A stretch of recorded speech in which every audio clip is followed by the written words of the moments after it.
اس سے بھی کیا ہے روزہ نہیں ٹوٹتا, اس سے بھی کیا ہے روزہ نہیں ٹوٹتا ہے.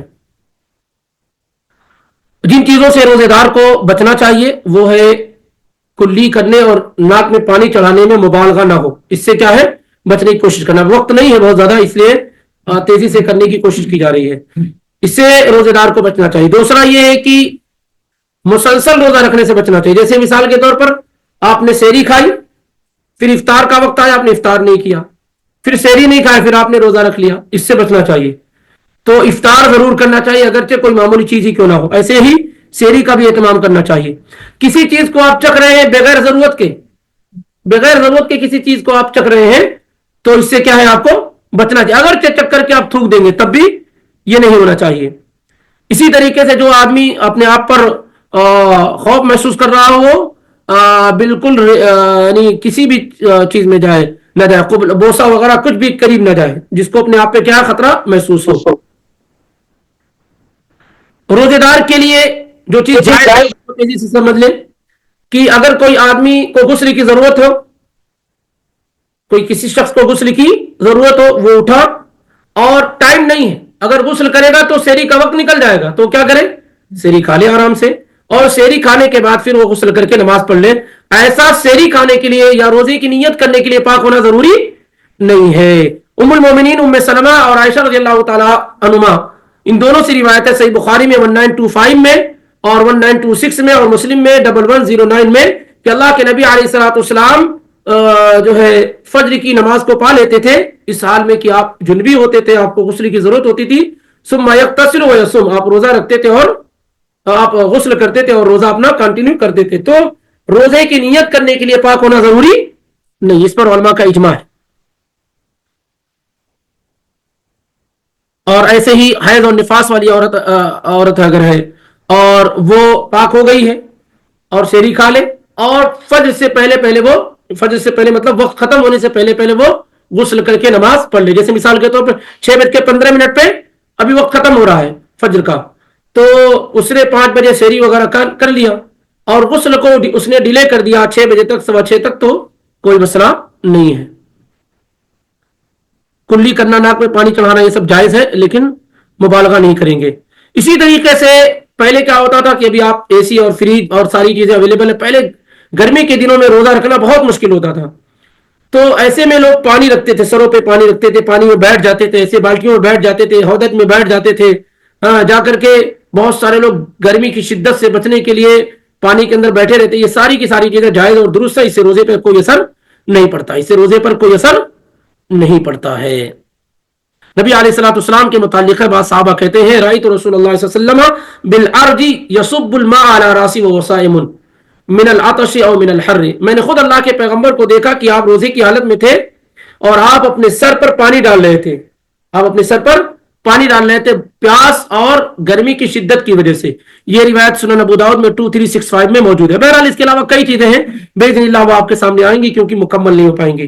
اگر کوئی اہم سوال ہے اب بھی جو گزرا ہے خاص طور سے تو اس میں کیا جا سکتا ہے. یہ ابھی باقی انشاءاللہ گفتگو آپ کے سامنے آپ مختصر کر کے ہر دن تھوڑی تھوڑی آتی رہے گی, اسی لنک کے ذریعے سے جو آپ پر شیئر کی گئی اور ہر دن یہ شیئر بھی کی جائے گی. تو ٹائم ابھی فکس نہیں ہے لیکن انشاءاللہ ہر روزے میں ہر دن تھوڑا 10 سے 15 منٹ کا ایک شارٹ لیکچر ہر الگ الگ موضوع پہ آپ کے سامنے آتا رہے گا, خاص طور سے جو رمضان اور اس کے مسائل سے متعلق ہیں. اب اگر کوئی سوال ہے تو کیا جا سکتا ہے.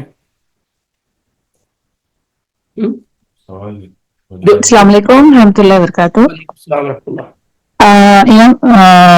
شیخ صاحب مجھے یہ سوال ہوا کہ جیسے رمضان کے مہینے میں جیسے اعتکاف کے لیے بیٹھتے ہیں تو اس سے ریلیٹڈ میرا سوال تھا کہ مطلب عورتوں کے لیے مطلب کیسا ہے گھر پہ, مطلب جیسے عورتیں بچوں میں گھر کے کاموں میں بزی ہوتی ہے تو اگر وہ اعتکاف کے لیے بیٹھنا چاہ رہی ہے جیسے سحری سے پہلے تو 1 گھنٹے کے لیے یا 2 گھنٹے کے لیے ایسے بیٹھ سکتے ہیں. سب سے پہلے یہ شرط آپ جان لیں کہ اعتکاف کے لیے مسجد کا ہونا شرط ہے. وَأَنْتُمْ عَاكِفُونَ فِي الْمَسَاجِدِ, سورہ توبہ کی آیت نمبر 184 ایسے کچھ ہوگی. تو اعتکاف کے لیے شرط ہے کہ مسجد ہو. وَأَنْتُمْ عَاكِفُونَ فِي الْمَسَاجِدِ, خواہ وہ مرد ہو یا عورت ہو. نبی علیہ الصلوۃ والسلام کی تمام بیویاں اعتکاف کرتی تھی لیکن کہاں کرتی تھی؟ مسجد نبوی صلی اللہ علیہ وسلم میں. تو اگر کوئی خاتون بچوں کے جھمیلے میں ہے اور اس طریقے سے 10 دن ان کو اعتکاف کا موقع نہیں مل پاتا ہے تو وہ ایک دن کا بھی اعتکاف کر سکتی ہیں, لیکن اس کے لیے شرط ہے کہ مسجد ہو. اس کے لیے شرط ہے کہ مسجد ہو. گھر کے اندر اعتکاف نہیں ہوگا اور نہ یہ درست اور صحیح بات ہے. البتہ یہ کہ اعتکاف میں کنسیشن ہو سکتا ہے, وہ یہ کہ ایک دن کا اعتکاف کر لیا جائے, ایک رات کا اعتکاف کر لیا جائے, 2 3 4 دن کا کر لیا جائے. افضل اور سنت والا اعتکاف یہ ہے کہ اخیر عشرے میں کیا جائے رمضان کے, اور اسی طریقے سے 10 دن کا کیا جائے. لیکن اگر کوئی آدمی نہیں اس پہ قادر ہے تو 1 دن 2 دن کا بھی وہ اعتکاف کر سکتا ہے. تو عورتوں کے متعلق بھی یہی ہے کہ وہ گھر میں اعتکاف نہیں کر سکتی ہیں, اور اعتکاف کی نیت ہے, ارادہ ہے, قصد ہے, لیکن ان کے اختیار میں نہیں ہے, بچوں کی وجہ سے, کسی اور وجہ سے. اللہ نیتوں کو خوب جانتا ہے, آپ کو آپ کی نیت کے اعتبار سے اجر اور بدلہ دے دیا جائے گا. جیسے مسجد نبوی میں نماز پڑھنے کا ثواب کتنا ہے؟ کتنا ثواب ہے؟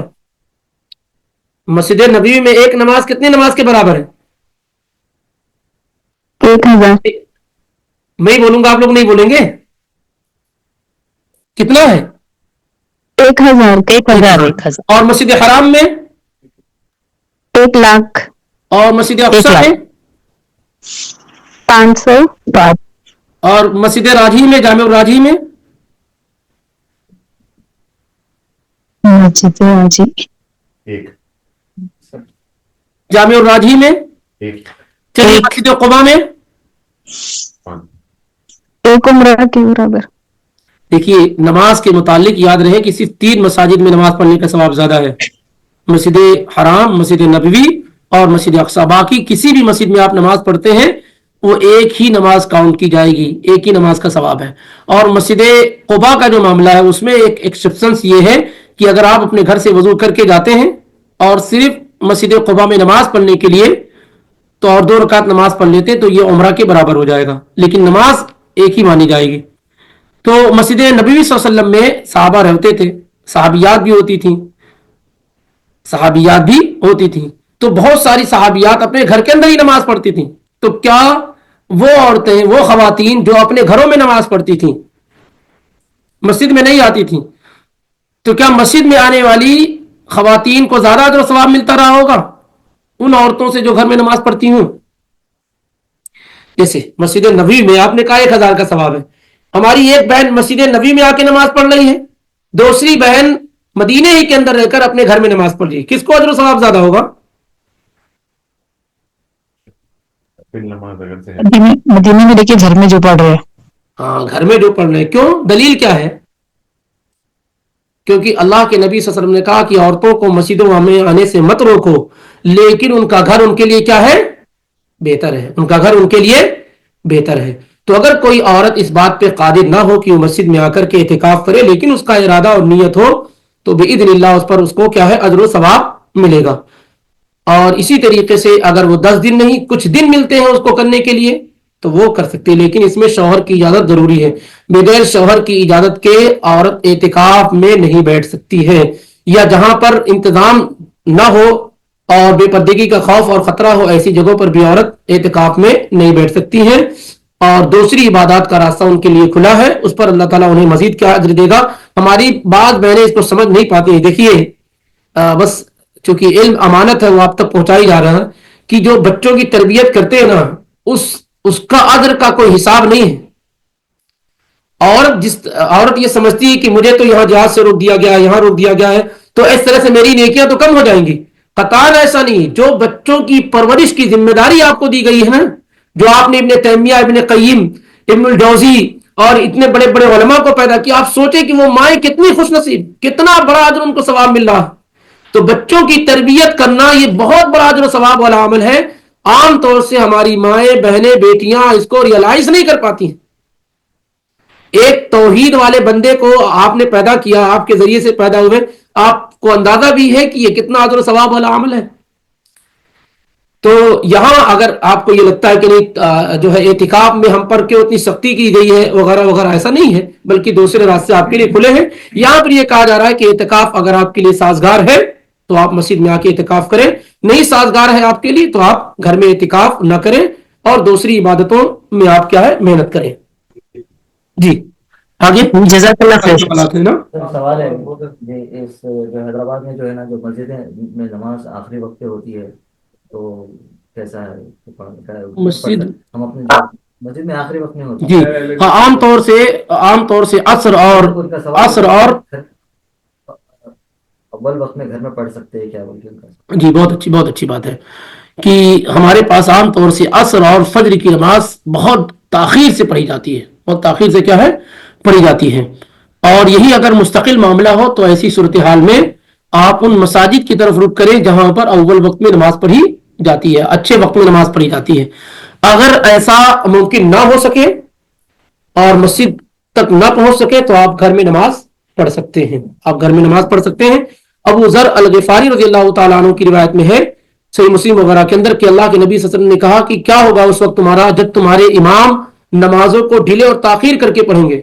تو انہوں نے کہا اللہ کے نبی آپ مجھے کیا حکم دیتے ہیں؟